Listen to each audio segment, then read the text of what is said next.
She stood there, defiant, as laughter echoed across the training grounds. The elite candidates for the Navy SEALs program couldn't believe what they were seeing. A woman daring to enter their domain. But everything changed when they noticed the patch on her jacket. Before we begin, make sure to subscribe to the channel and comment where you're watching from. The first light of dawn barely illuminated the parade ground as Annabelle Annie Kealoha stood at attention, her 5'4" frame nearly disappearing in the line of recruits. Her hand-stitched boots, a family heirloom she'd never explain, were polished to a mirror shine. Her regulation jacket pressed with military precision. None of it mattered. The sideways glances and poorly concealed smirks told her everything she needed to know. "Kealoha, you planning on blowing away in the next breeze?" Sergeant Dana Hill's voice cut through the morning air, deliberately louder than necessary.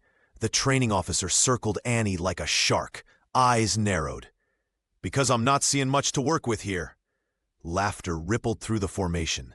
Annie kept her gaze fixed forward, face impassive despite the heat rising in her cheeks. This wasn't unexpected. She'd prepared for this. The scrutiny, the doubt, the immediate dismissal of her capabilities. In the mess hall later, Annie sat alone, methodically consuming her breakfast while conversations hushed whenever she passed. The whispers followed her like shadows. "That's her, the washout from last year's class." Heard she cracked under pressure. What's she doing back? Glutton for punishment?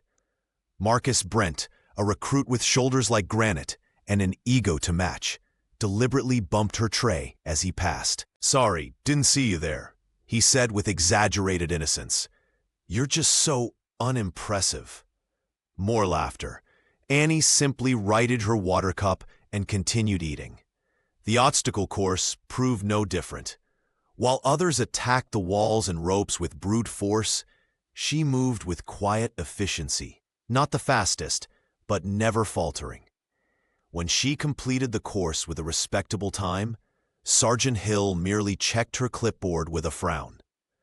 "Lucky run, Kealoha. Don't get comfortable." By evening, the nickname had already stuck.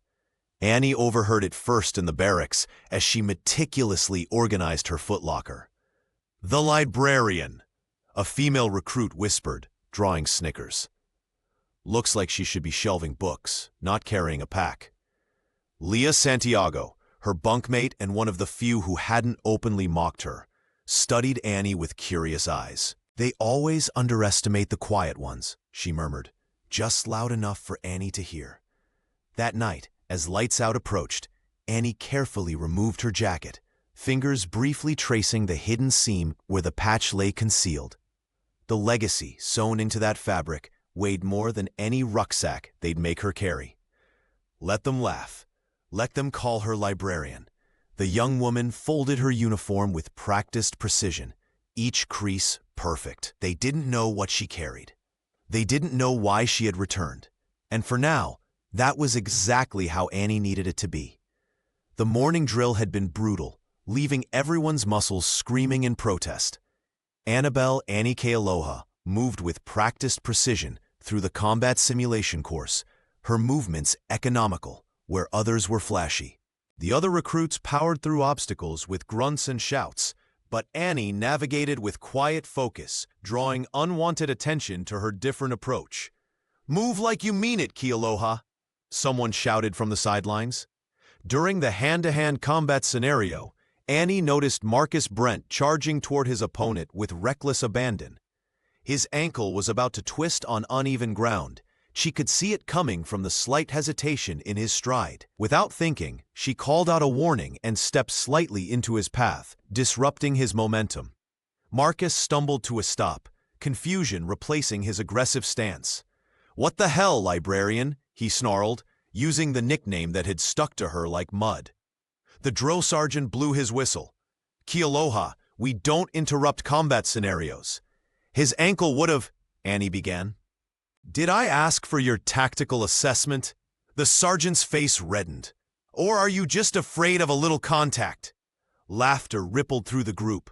Annie stood at attention, her face betraying nothing as the mockery washed over her. What they saw as weakness was calculation, a lesson from her grandfather about preserving assets in the field. One injured recruit meant a compromised unit, but they couldn't see past her small frame to understand. From across the training yard, Sergeant Dana Hill observed the exchange with narrowed eyes. 5 years ago, she had watched Annie walk away from this same program, head bowed in what everyone assumed was defeat.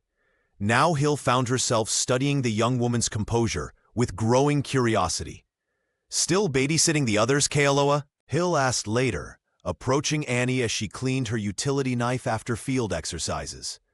"No, Sergeant," Annie replied, her voice steady.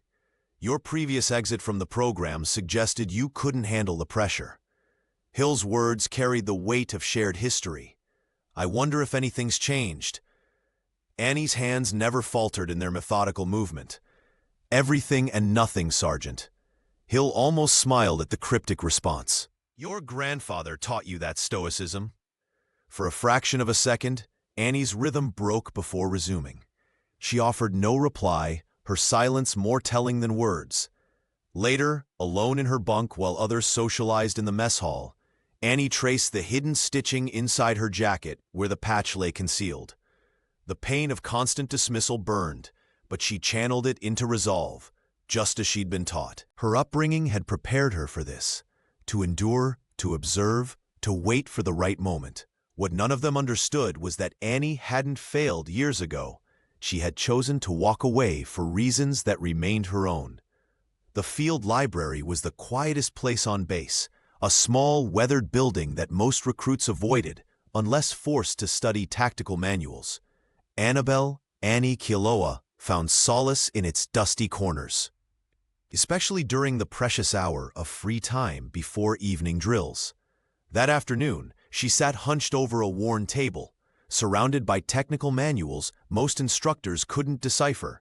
Her fingers traced complex diagrams as she muttered translations under her breath, switching effortlessly between Japanese, Hawaiian, and what appeared to be some form of coded military shorthand. "Well, look who's hiding instead of training," Marcus Brent's voice boomed through the silence.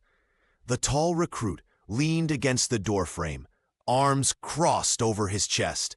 The librarian in her natural habitat. Annie didn't look up, just turned a page with practiced precision. "What's that supposed to be?" Marcus moved closer, expecting to find some basic field manual. His smirk faltered when he saw the complexity of the encryption patterns. "That's not standard issue." "It's not," she replied quietly, still not meeting his gaze. Marcus circled the table, bravado momentarily replaced by genuine confusion. "You're reading that? Actually understanding it?" For the first time, Annie looked up. "Yes, but He stopped himself. The disconnect between the small, seemingly unremarkable woman before him and the advanced technical knowledge evident on the pages, creating cognitive dissonance. From the corner of the room, Leah Santiago watched the exchange with interest. The corpsman had been cataloging medical supplies when Marcus entered, and now observed how Annie's hands, small but calloused in ways that spoke of years of specialized training, moved with confidence across diagrams that would confuse even veteran officers. "You don't make sense," Marcus finally said, frustration evident in his voice. "You barely passed the obstacle course yesterday." "I finished within time parameters," Annie corrected softly. "Barely," he scoffed, but the certainty in his voice had diminished. Leah approached, her medical bag slung over one shoulder. "Some people show their strength differently, Brent," she said, exchanging a brief glance with Annie that contained more understanding than words could convey. Marcus lingered a moment longer, eyes narrowing, as he tried to reconcile the Annie everyone mocked with the woman who could apparently decode encryption systems beyond his comprehension. "Whatever," he finally muttered, backing toward the door. "Skills like that won't help when we're in the mud tomorrow." After he left, Leah sat across from Annie. "You could show them what you can do," she suggested quietly. Annie closed the manual, sliding it into her worn backpack. "Not yet," she replied, the weight of unspoken history hanging between them. not until it matters. All units, proceed to checkpoint Delta. Night navigation exercise begins in 5 minutes. The announcement crackled through the communication devices as darkness enveloped the training grounds. Annabelle Kealoha tightened the laces on her grandfather's hand-stitched boots, a ritual that centered her before every challenge. "Great, we're navigating in pea soup," Marcus muttered, squinting at the dense fog rolling in from the Pacific. The weather had turned unexpectedly severe, with storm clouds gathering above and floodwaters rising in the lowlands. Their 4-person team huddled around the GPS unit. Leah Santiago checked the coordinates while 2 other recruits argued over the best route. Annie remained silent, observing the subtle shifts in wind direction and listening to the distant sound of water. "GPS is glitching," Leah announced, tapping the screen in frustration. "Signals completely gone." Panic flickered across their faces as the device went dark. Without technology, they were effectively blind in unfamiliar territory. The other teams had already disappeared into the mist, leaving them isolated. "We should wait it out," one recruit suggested, voice tight with anxiety. Annie finally spoke. "No, the floodwaters are rising. Listen." She pointed toward a sound only she seemed to hear. "The currents change direction. We need to move now." Marcus scoffed. "And go where, exactly? You got a backup GPS in those lock boots?" "I don't need one." Annie lifted her gaze to the sky, where brief breaks in the clouds revealed fragments of stars. "My grandfather taught me how to navigate by reading patterns, stars, wind, water movement. It's how Polynesian voyagers crossed the Pacific for centuries." Skepticism hung in the air, but as thunder rumbled overhead, they had little choice.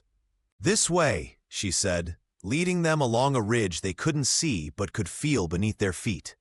For 2 hours, Annie guided them through the darkness, identifying landmarks by touch and sound, noting subtle temperature changes that indicated water proximity. When they reached a swollen creek, she detected a safer crossing point by listening to the current's pitch. The team arrived at checkpoint Delta first, shocking the waiting instructors. While other groups straggled in hours later, some requiring emergency extraction, Annie's team was dry and intact. "How did you navigate without equipment?" Sergeant Dana Hill demanded, eyeing Annie with newfound curiosity. "Instinct," Annie replied simply, unwilling to reveal more. Later, as they trudged back to barracks, Annie overheard whispers. "No way that was just instinct. Maybe the librarians got a few pages we haven't read." The suspicion in their voices stung, but Annie welcomed it over ridicule. The ancient knowledge passed down through generations of Kealohas had saved lives tonight. This wisdom, a birthright she'd never publicly claim, was both her shield against their judgment and her secret strength. As she removed her boots that night, Annie smiled faintly. For the first time since arriving at Bootcamp, she felt her grandfather's presence not as a burden, but as a guide. The final assessment day arrived with a weight of finality that hung in the air like morning fog. Annabelle Annie Kealoha stood in formation with the other recruits, her posture perfect despite the exhaustion etched into every muscle. The barracks had buzzed since dawn with news that SEAL observers would be evaluating their performance today, a rare occurrence that had even Marcus Brent looking slightly pale. Chief Logan Riker entered the training facility with 3 other SEALs, their presence commanding immediate silence. Annie kept her eyes forward, focusing on the obstacle course ahead rather than the decorated officers now scrutinizing their ranks.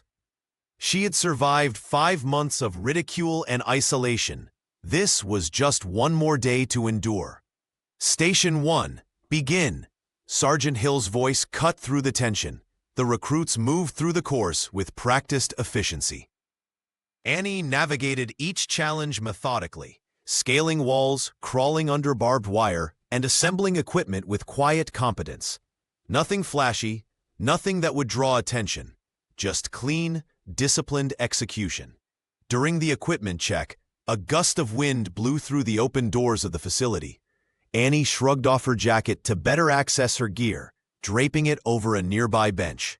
As she focused on reassembling her communication device, she didn't notice Chief Riker approaching. The SEAL commander picked up her jacket, ostensibly to hand it back, when something caught his eye. A small tear in the lining revealed what appeared to be fabric underneath. With a slight frown, Riker turned the jacket inside out, his fingers finding the carefully concealed patch sewn into the interior. His expression changed instantly. "Recruit Keloha," he called, his voice cutting through the ambient noise. Annie turned, freezing when she saw her jacket in his hands and what he had discovered. The patch was faded but unmistakable, a stylized wave pattern surrounding a constellation, with the words Task Unit Malamalama barely visible along the edge. "Where did you get this?" Riker asked, his tone carefully neutral, but his eyes intense. The room fell silent. Sergeant Hill approached, her face draining of color when she spotted the patch. Even Marcus stopped his performance to stare. "It was my grandfather's, sir," Annie replied quietly, her voice steady despite the hammering in her chest. Riker exchanged a look with Hill that contained volumes of unspoken history. Task Unit Malamalama was decommissioned 15 years ago. Most people believe it never existed. The whispers began immediately. Leah Santiago, standing nearby, watched Annie with new understanding in her eyes. The librarian, the washout, the quiet recruit everyone had dismissed, suddenly transformed in their perception by a single patch. "We'll discuss this later, recruit," Riker said, handing back the jacket with unexpected care. Annie nodded, slipping it on and returning to her station. But everything had changed. The derision that had followed her for months evaporated, replaced by uncertain glances and whispered questions. For the first time since arriving at Bootcamp, no one was laughing. Chief Logan Riker cornered Annabelle Kealoha after evening formation, his weathered face unreadable as he gestured toward an empty supply room. Annie followed without protest, her posture betraying nothing of the tension coiling inside her. "That patch isn't standard issue," Riker said once the door closed behind them. His voice was low, measured. Task Unit Malamalama was decommissioned 15 years ago. Most people think it never existed at all. Annie stood at parade rest, eyes fixed on a point beyond the SEAL's shoulder. The silence between them stretched, broken only by the distant cadence calls of recruits running drills. "I've seen that insignia exactly twice in my career," he continued, circling her like a predator assessing prey. "Once in a classified file, and now inside your jacket. That's not coincidence." The recruit remained still, her face a careful mask. When she finally spoke, her voice was quiet but firm. "With respect, sir, I have nothing to say about it." Riker leaned closer. "Admiral Kealoha, same last name as yours. He commanded that unit before the incident. Are you related?" Annie's jaw tightened almost imperceptibly. Her silence was more telling than any denial could have been. "You understand what you're doing, right?" Riker pressed. "Your silence makes people curious. Curious people ask questions." "I'm here to complete my training, sir. Nothing more."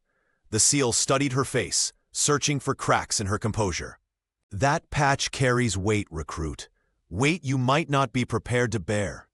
By morning, whispers had spread through the barracks like wildfire. Leah Santiago noticed the change immediately. The way other recruits stared at her bunkmate with newfound wariness. How instructors exchanged glances when Annie passed by. "What happened with Chief Riker?"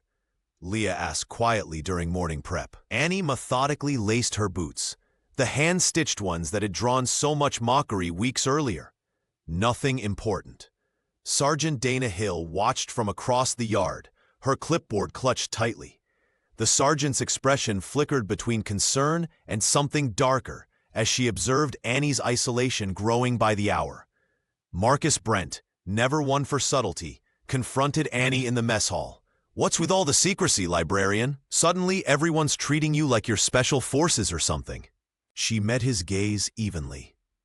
"Focus on your own training, Brent." The mystery surrounding Annie only intensified as she continued her routine without explanation. Each silent response to probing questions, each refused opportunity to explain herself, only deepened the aura of uncertainty that now followed her everywhere.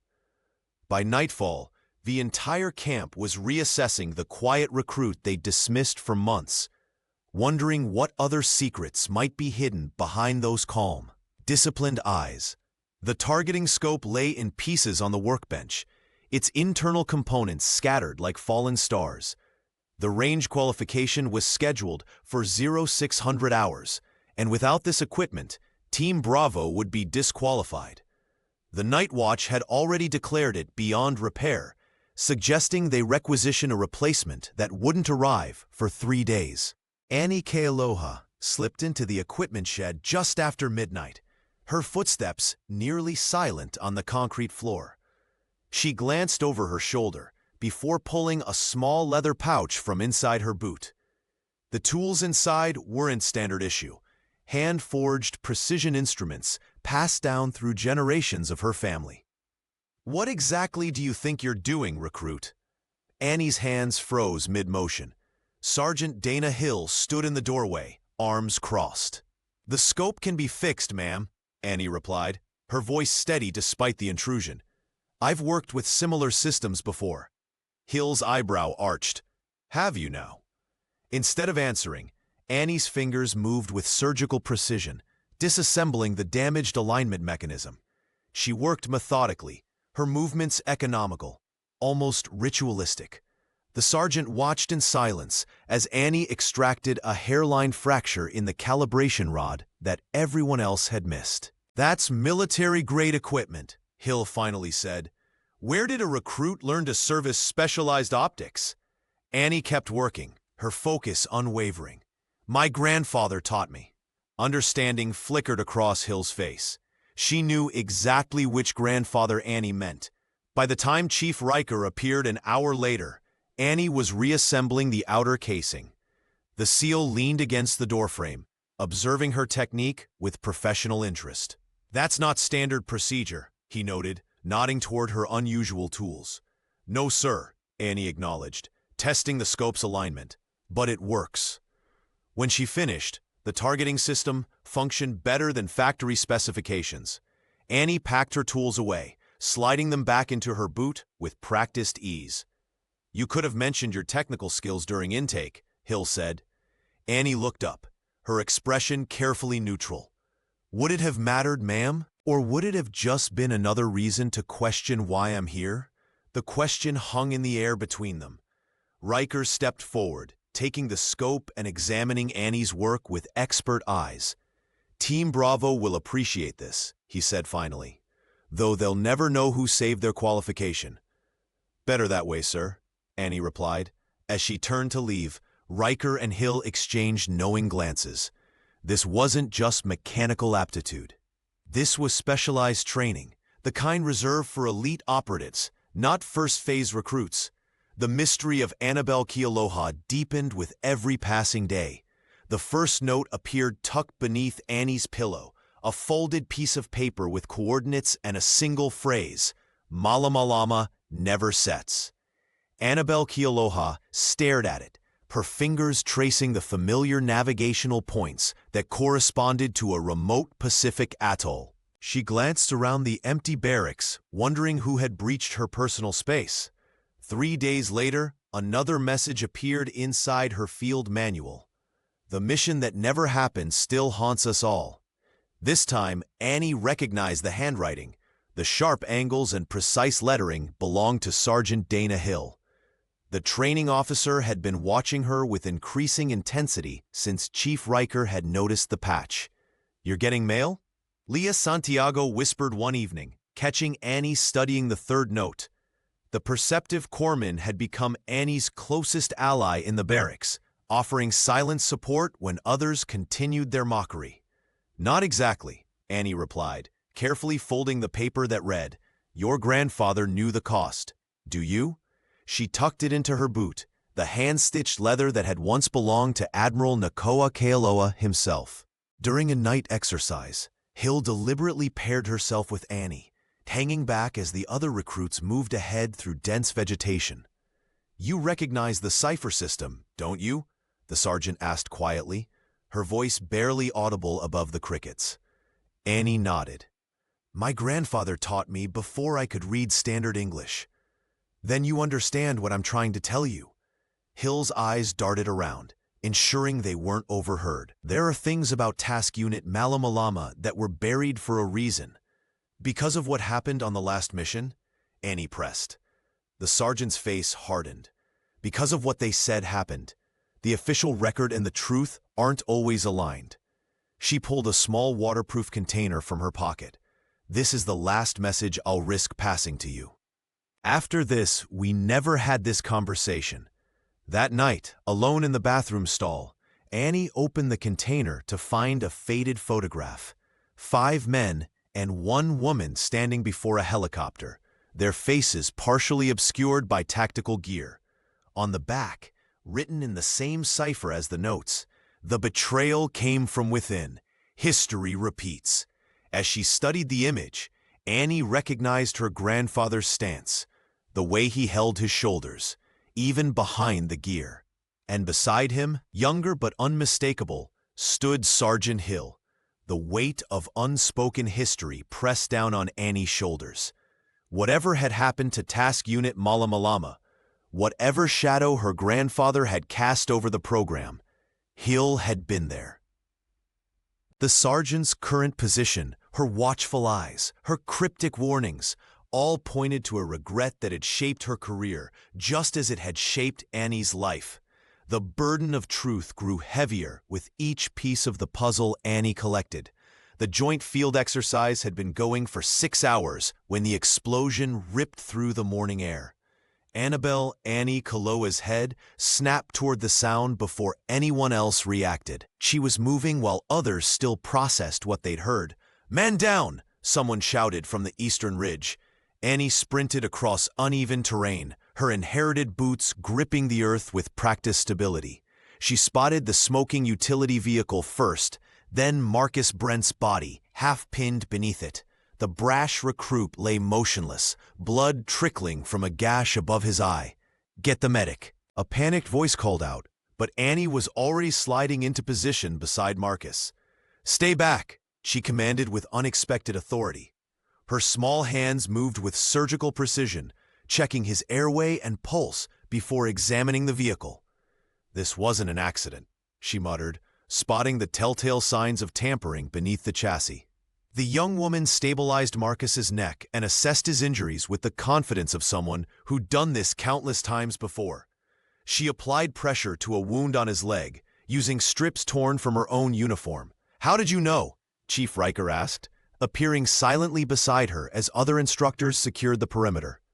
Annie didn't look up. Fuel line was cut. Timing device. Someone wanted this to happen during the exercise. Marcus groaned, regaining consciousness. His eyes widened, seeing Annie hovering over him. "What happened?" he managed. "You're going to be fine," she assured him, her voice soft but certain. "Just a concussion and some lacerations. Nothing broken."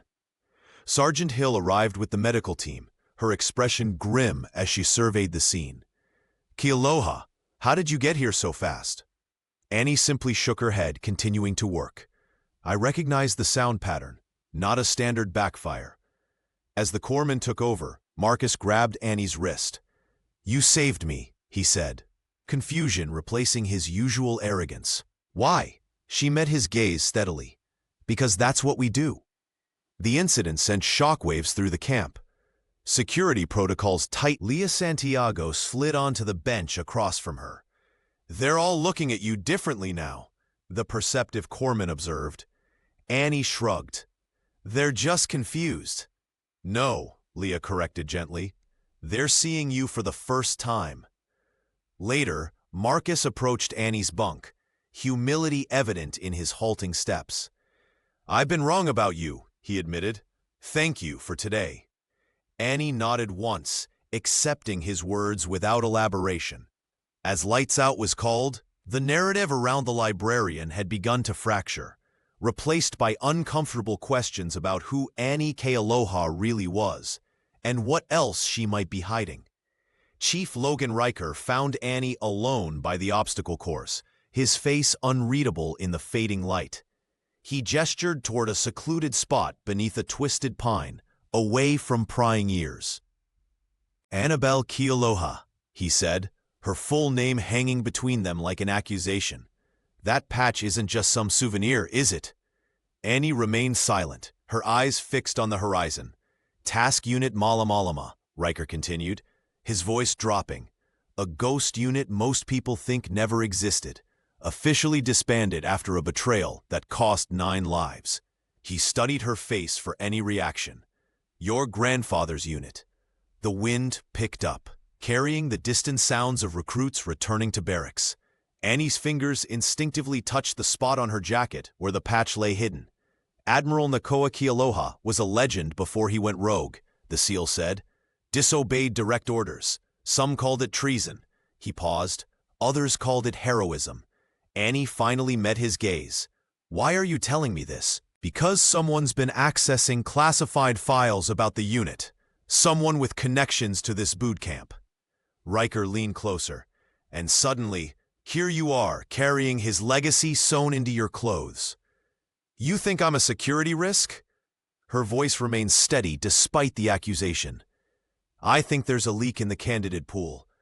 I think it's connected to what happened to your grandfather." He handed her a communication device. "These are transmissions intercepted last week, coded but using old Malamalama protocols." Annie stared at the device but didn't take it. "I need to know which side you're on, Kealoha." "My grandfather was not a traitor," she said quietly. "Then help me understand what really happened." Annie stood, brushing dirt from her uniform. "I can't confirm or deny anything about that patch, Chief Riker, and I won't dishonor my family by speculating." As she walked away, Riker called after her, "Your silence won't protect anyone if history repeats itself." By morning, whispers had spread through the command structure. Sergeant Hill watched Annie with new wariness. Training officers huddled in tense conversations that fell silent when recruits approached. Even Marcus, who'd barely acknowledged her existence before, studied her with confused curiosity. In the mess hall, Leah slid onto the bench beside Annie. "Something's changed," the corpsman observed. "The staff is on edge." "It's nothing," Annie replied, but her bunkmate wasn't fooled. "Does it have something to do with Chief Riker pulling you aside yesterday?" Annie pushed her tray away. "Trust is expensive in places like this." "And secrets are dangerous," Leah countered softly. Across the room, Riker watched their exchange, his expression grim. The ghost of Task Unit Malamalama had returned, and with it, questions no one seemed ready to answer. Annabelle Kealoha cornered Sergeant Dana Hill after hours, her patience finally exhausted. The training ground lay empty, bathed in twilight shadows that matched Annie's mood. "I need the truth about my grandfather's final mission," she said, her voice barely above a whisper, but carrying the weight of years. No more cryptic notes, no more half-truths. Hill's shoulders sagged, the rigid posture of a training officer momentarily abandoned. She gestured toward a bench away from potential listeners. "They stripped me of rank after it happened," the sergeant confessed, eyes fixed on the distant mountains. "Lieutenant, then, I was there when Admiral Kealoha made his choice." Annie's hands trembled slightly. "What choice?" "We received intelligence about insurgents using a village as cover. Command ordered a strike. Clean, surgical, minimal civilian exposure." Hill's voice grew hollow with memory. "But your grandfather's reconnaissance told a different story. The village was hosting a celebration. Dozens of families, children everywhere. Rain began to fall. Light at first, then steadier. Neither woman moved to seek shelter. He countermanded the strike order," Hill continued. "Diverted our team to evacuate the villagers instead. When headquarters demanded compliance, She paused, swallowing hard. He disabled our communication equipment, said he'd bear the consequences. Annie closed her eyes, picturing her grandfather, the man who'd taught her wayfinding under starlit skies, who'd pressed those hand-stitched boots into her hands before she'd left for her first attempt at boot camp. The official record calls it insubordination, Hill said. What it doesn't mention is that intelligence was wrong. There were no insurgents, just families. His disobedience saved 37 lives. And cost him everything, Annie whispered. His career, yes. His life. Hill hesitated. The stress of the court-martial, the disgrace, his heart couldn't take it. The admission cracked Annie's carefully maintained composure. A single tear traced her cheek, indistinguishable from the raindrops. I've carried this for years, the sergeant admitted. Watching you struggle here, knowing why you came back, I couldn't stay silent anymore. Annie's gaze sharpened. You knew who I was from the beginning. From the moment you reapplied, I requested this assignment. Hill's eyes reflected genuine regret. I owed him that much. I owe you the truth. They sat in silence. Two women bound by a shared history neither had chosen. The rain intensified, washing over them like absolution. He wasn't wrong, Annie finally said, her voice finding strength. Just loyal to something bigger than orders. Hill nodded slowly, like granddaughter, like grandfather. The helicopter blades whipped the air as it deposited Annie Kiello's team in the remote training zone. Freezing rain pelted their faces while the aircraft disappeared into the gray horizon, leaving 6 recruits alone with minimal supplies. The final survival trial had begun. 3 days, no comms, limited rations, Annie said, her voice steady despite the biting cold. We need shelter before nightfall. Marcus Brent scanned the barren landscape, shivering. Command's really trying to break us this time. Annie assessed their surroundings with practiced efficiency. While others huddled against the wind, she was already formulating a plan. Leah, inventory the supplies. Marcus, you're strongest. Gather those fallen branches. Everyone else, follow me to that ridge. The corpsman nodded, immediately cataloging their meager resources.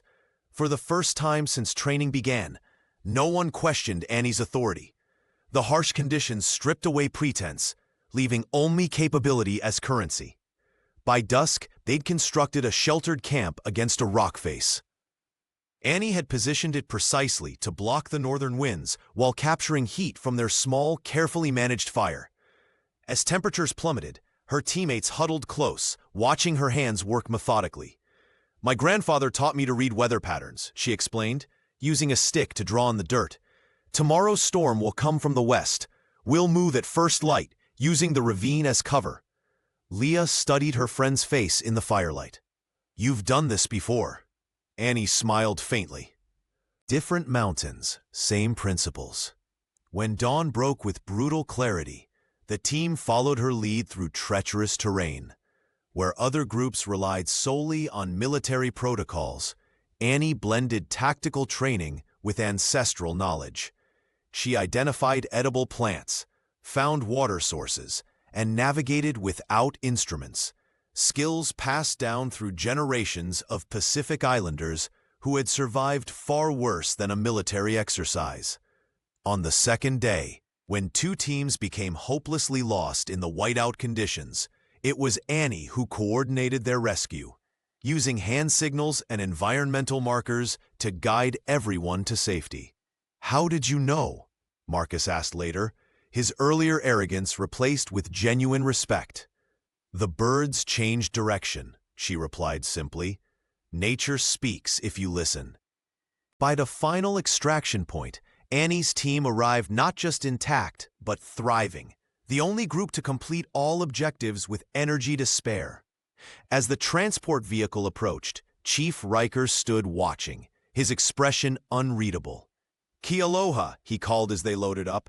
Your grandfather would be proud. Annie paused, startled by the reference. The SEAL's knowing gaze held hers for a moment before he turned away. In the rumbling vehicle, exhausted recruits dozed against each other, barriers of rank and rivalry temporarily dissolved by shared survival. Annie sat quietly, her hands, raw from 3 days of labor, folded in her lap. The respect she'd earned wasn't built on bravado or strength alone, but something far more valuable: the ability to lead others through darkness and bring them safely into light. A morning frost clung to the grass as Annabelle Kealoha knelt to adjust her boots before the day's trial. Her fingers traced the worn leather, feeling each hand-stitched seam with reverence. These weren't standard issue. They were her grandfather's, worn during Admiral Nakoa Kealoha's final mission with Task Unit Malamalama. The leather was cracked in places, but the stitching held firm, just like the memories they carried. "Those aren't regulation," Leah Santiago said, approaching quietly. "But I'm guessing they're more important than following every rule." Annie looked up, surprised by the corpsman's perceptiveness. "They've never failed me," she replied simply, standing to face her bunkmate. Leah's eyes softened. "Just like that patch you keep hidden." The words hung between them, heavy with implication. Annie's hand instinctively moved to her jacket, feeling the outline of the emblem sewn beneath the lining. Not for display, not for recognition, a private reminder of what she carried. "I'm not just a medic," Leah confessed, lowering her voice. "I was assigned to profile candidates psychologically, to identify strengths, weaknesses, trauma." Annie stiffened. "So I'm being watched?" "Everyone is," Leah replied. "But you're carrying something heavier than most." That evening, as other recruits collapsed into exhausted sleep, Annie sat outside the barracks, staring at the stars. The same stars her grandfather had used to navigate when technology failed. The same stars that had witnessed his final sacrifice. Leah joined her, offering a steaming cup. "It's not regulation coffee, but it helps." A small smile cracked Annie's composure. "Nothing about me is regulation, apparently." "The grief," Leah said gently. "It's not just about living up to his legacy, is it? You never properly mourned him." The words struck with precision that made Annie's chest tighten. Years of stoicism threatened to crumble as she clutched the warm cup. "He taught me everything," she whispered. "How to read the water, the wind, how to survive. But when he died," her voice caught.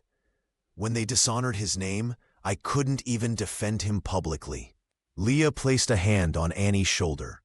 "You're defending him now, every day, with every action. By hiding his patch? By keeping silent?" "By embodying what he stood for," the profiler answered. "Integrity doesn't always shout." For the first time since arriving at Bootcamp, Annie felt the weight shift, not disappear, but become bearable. Someone finally saw beyond her silence to the pain beneath. "Tomorrow's another test," Annie said, regaining her composure. Leah nodded. "And those boots will carry you through it, just like they carried him." The night exercise had begun smoothly enough, a simulated extraction under cover of darkness. The recruits moved in formation through dense underbrush, their night vision limited by the new moon. Annie Kealoha kept to the rear, watching their six with practiced vigilance when she heard the sound, a muffled grunt followed by the unmistakable thud of a body hitting ground. "Man down," someone whispered through the comms. Annie doubled back to find Marcus Brent, clutching his leg, face contorted in pain. The moonlight revealed a deep gash where he'd caught himself on a jagged rock outcropping. Blood seeped through his fingers, and his breathing came in sharp, irregular gasps. "Can you walk?" she asked, already knowing the answer. He shook his head, pride warring with reality. "Go on without me. I'll manage." The team leader hesitated, glancing at their objective still a mile ahead. "We can't abort the mission. Protocol says." "I'll get him back," Annie interrupted. "Complete the objective." Before anyone could protest, she hoisted Marcus onto her shoulders in a fireman's carry. His muscular frame dwarfed her small one, but she adjusted her stance with practiced efficiency. "This is insane," he muttered. "You can't carry me all the way back." "Watch me," she replied, setting off through the darkness. The journey was brutal, 2 miles of rough terrain, steep inclines, and muddy passages. Every step sent pain shooting through Annie's shoulders and back. Her boots, her grandfather's boots, found purchase where others might slip. The weight became nearly unbearable after the first mile, but she pressed on, her breathing measured and controlled. By the time the lights of the base appeared, Annie's hands were raw and bleeding from grabbing branches and rocks for balance. Her uniform was soaked with sweat and Marcus's blood. Still, she didn't stop until medical personnel rushed to meet them. Later, in the infirmary, Marcus watched as a corpsman bandaged Annie's hands. "Why did you do it?" he asked quietly. She looked up, surprised by the genuine confusion in his voice. "Because you needed help," she said simply. Marcus looked away, embarrassment coloring his features. "I've been a complete ass to you since day one." "Yes, you have," Annie agreed without malice. "I have a heart condition," he confessed suddenly. "Nothing that disqualifies me, but I push so hard because I'm terrified of being seen as weak." He met her eyes. "I thought your restraint was weakness. I was wrong." Annie nodded, understanding the cost of his admission. "We all have our battles," she said. "Some are just more visible than others." When she rose to leave, Marcus extended his hand. "Thank you, Kealoha." She took it, their rivalry dissolving in the simple gesture of respect between equals. Chief Logan Riker called Annie to a secluded corner of the training grounds as dusk settled over the base. His usual commanding presence seemed weighted with something more urgent than their previous interactions. "Annabelle Kealoha, I haven't been entirely honest with you," Riker admitted, his voice low. "My team isn't here just to observe candidates."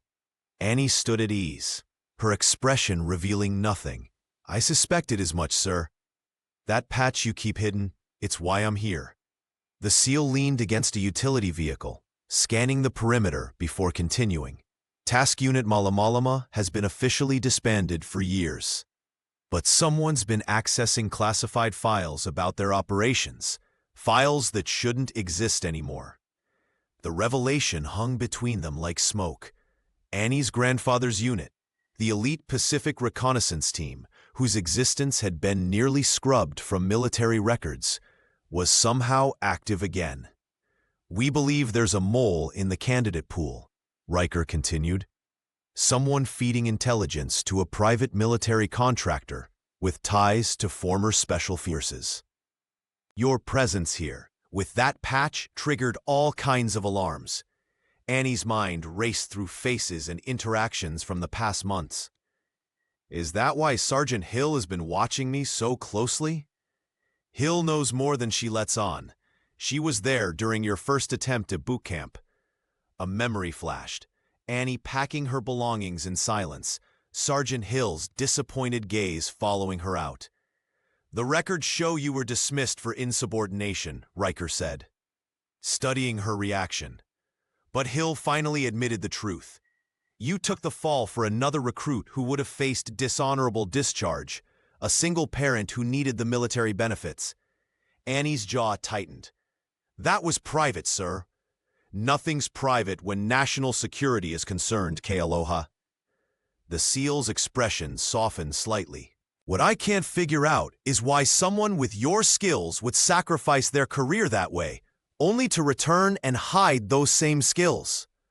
My grandfather taught me that how we protect others defines us more than any rank or recognition," she answered simply.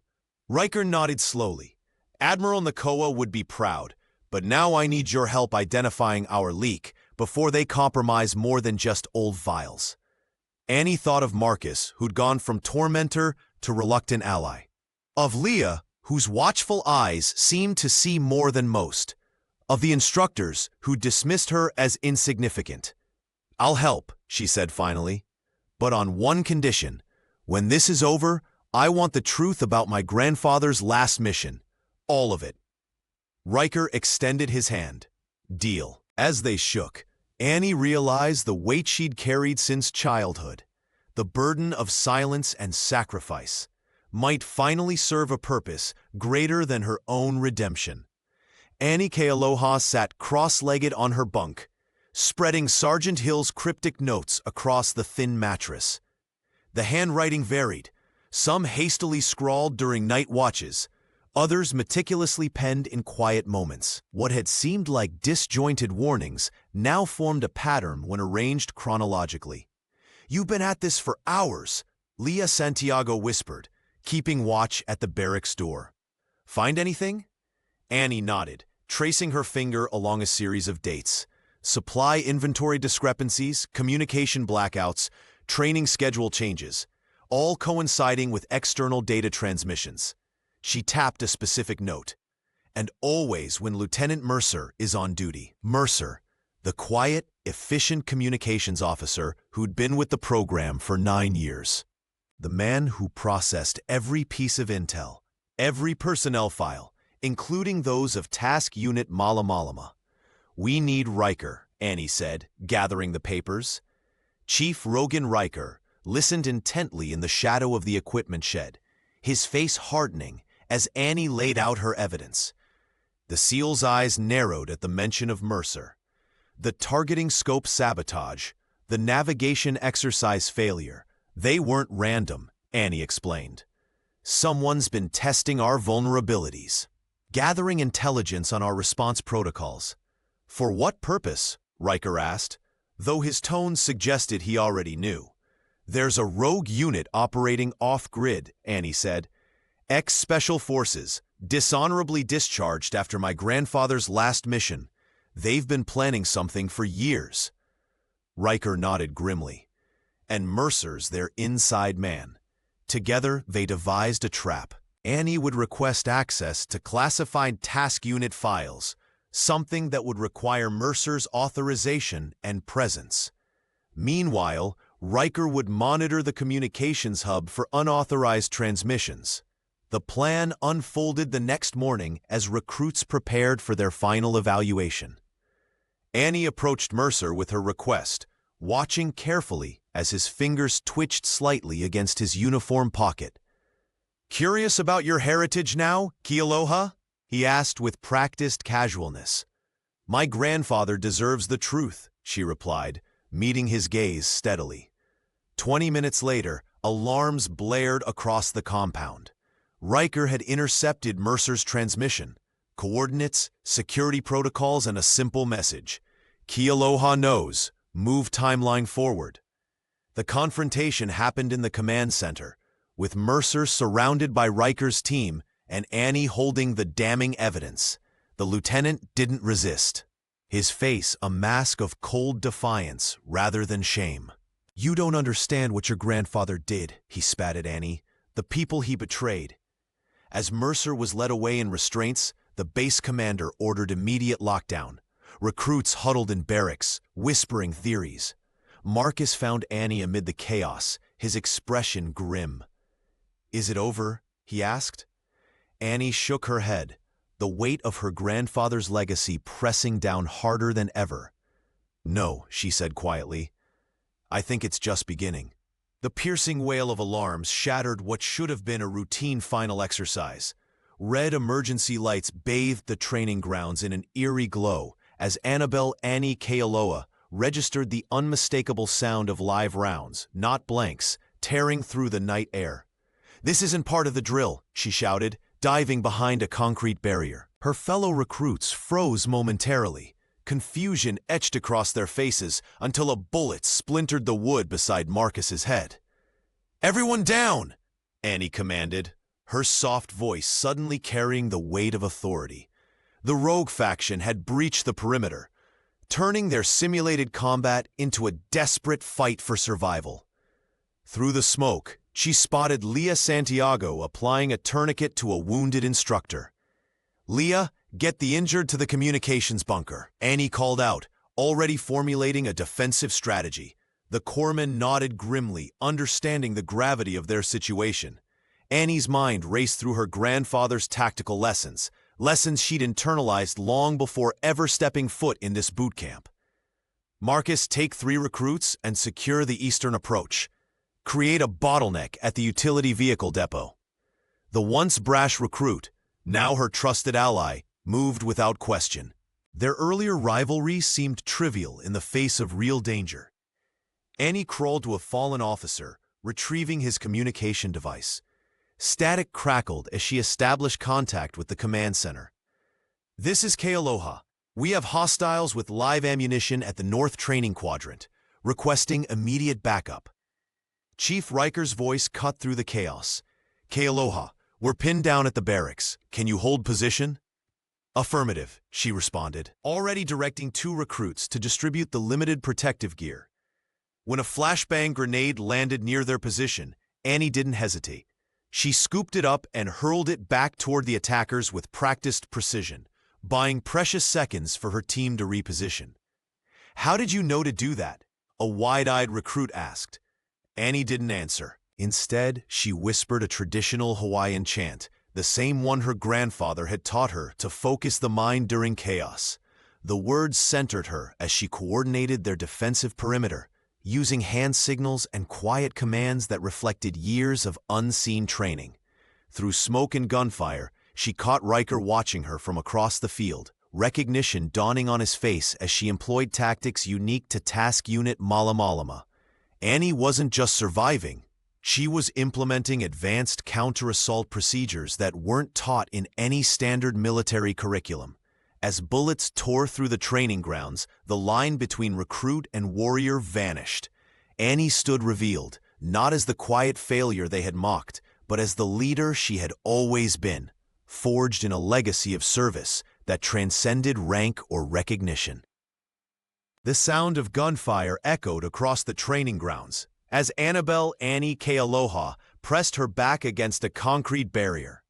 Sweat and dirt streaked her face, but her eyes remained clear and focused.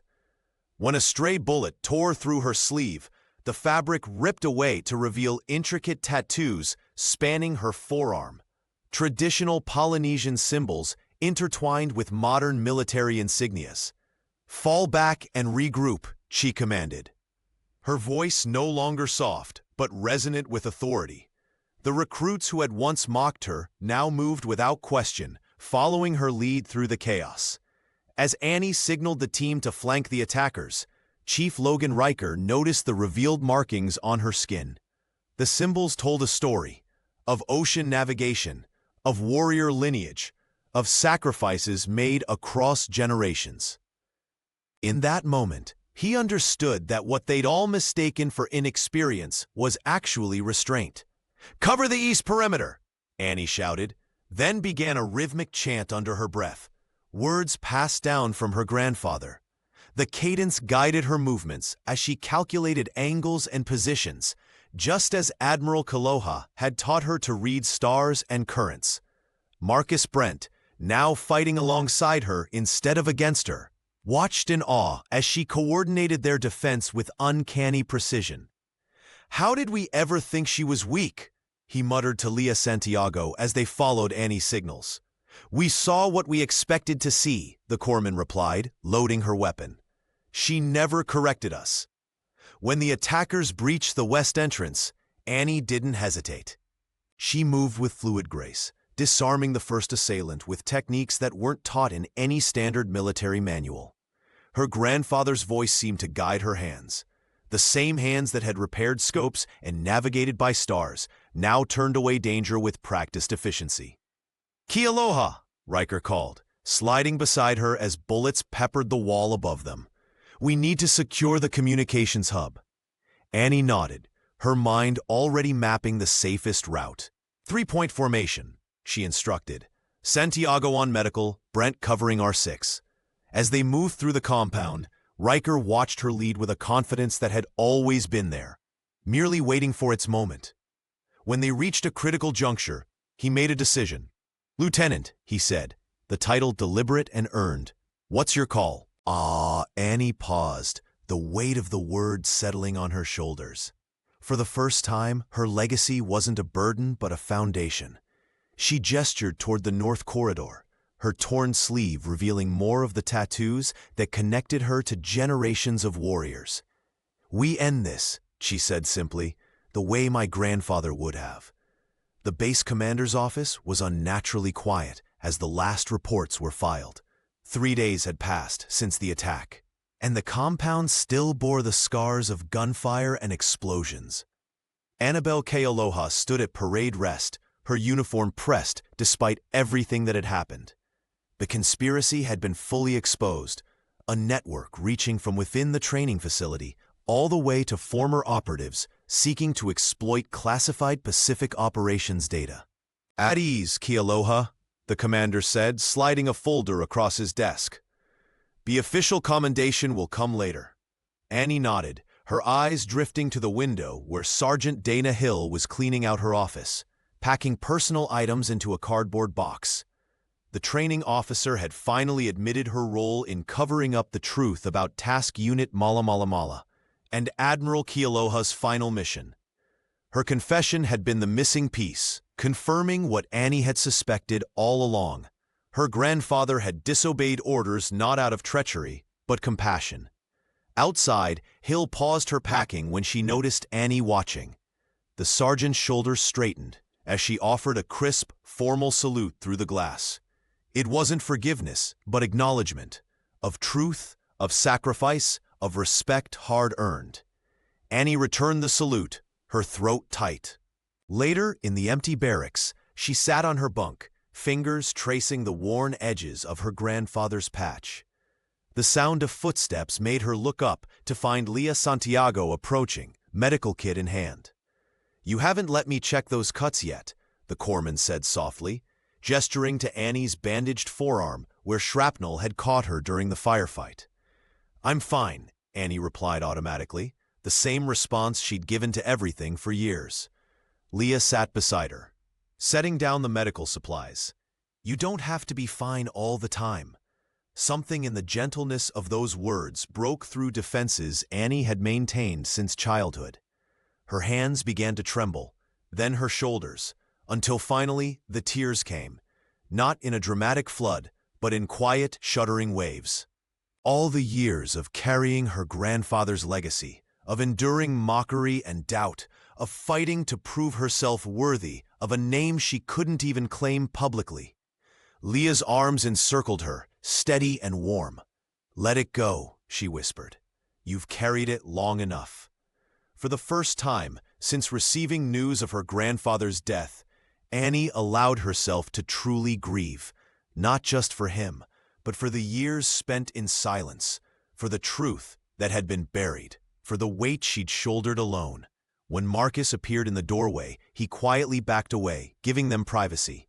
Even Chief Riker, passing by, slowed his pace before continuing on, understanding that some battles are fought not with weapons, but with tears. The ceremony hall gleamed under soft lights as the graduates stood at attention, their faces no longer marked by the exhaustion of training, but by the pride of accomplishment. At the front of the formation, Annabelle Annie Kealoha stood straight-backed, her once mocked stature now commanding a respect that filled the room. The journey that had begun with whispers and derision had transformed into something none of them could have predicted. Chief Logan Riker approached the podium, his voice carrying across the hushed space. "Today, we don't just celebrate new recruits joining our ranks. We restore something long thought lost." His eyes found Annie's. "Task Unit Mala Malama is officially reinstated with a new mission and purpose." Murmurs rippled through the audience. Veterans in attendance exchanged knowing glances, while the newer recruits leaned forward, sensing the weight of history in the moment.